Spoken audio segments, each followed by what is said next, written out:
बहुत समय पहले की बात है।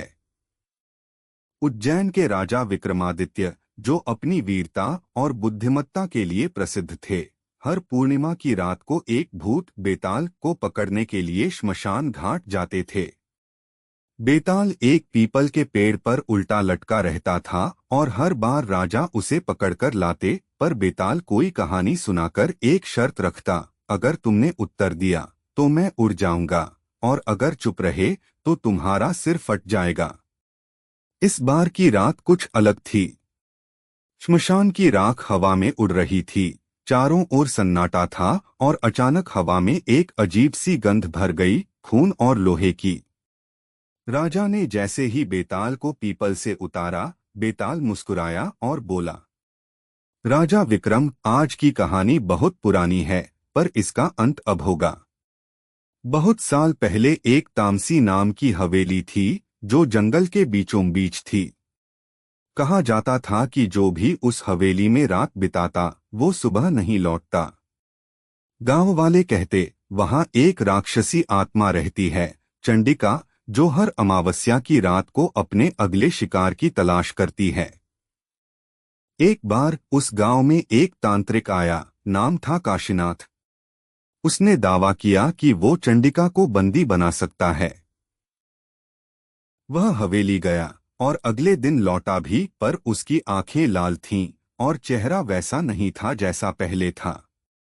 कुछ ही दिनों में गांव में अजीब घटनाएं होने लगीं, गायें खुद को काट लेतीं, बच्चों की नींद में चीखें गूंजतीं और लोग अचानक गायब हो जाते।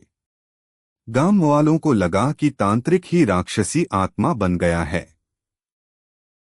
फिर एक दिन उस गांव के अंतिम बचे परिवार ने फैसला किया कि वो हवेली को आग लगा देंगे। उन्होंने पूरे गांव से लकड़ियां जमा की, हवेली को चारों ओर से घेरा और आग लगा दी। पर जब हवेली जलने लगी, लोगों ने भीतर से हंसी की एक भयानक आवाज सुनी, एक साथ कई औरतों की हंसी, जैसे किसी ने आत्माओं को कैद कर लिया हो और अब वो आजाद हो रही हों। आग बुझ गई खुद ही, और वहां खड़ी थी वही हवेली, वैसी की वैसी, पर अब उसकी खिड़कियां आंखों की तरह दिख रही थीं और उनमें से कोई झांक रहा था। कहा जाता है कि तांत्रिक ने आत्माओं को बंद नहीं किया था, बल्कि उन्हें बुलाया था, और वो अब तक उस हवेली में बसी हैं। आज भी कोई उधर जाता है तो उसकी परछाई लौटती है, शरीर नहीं।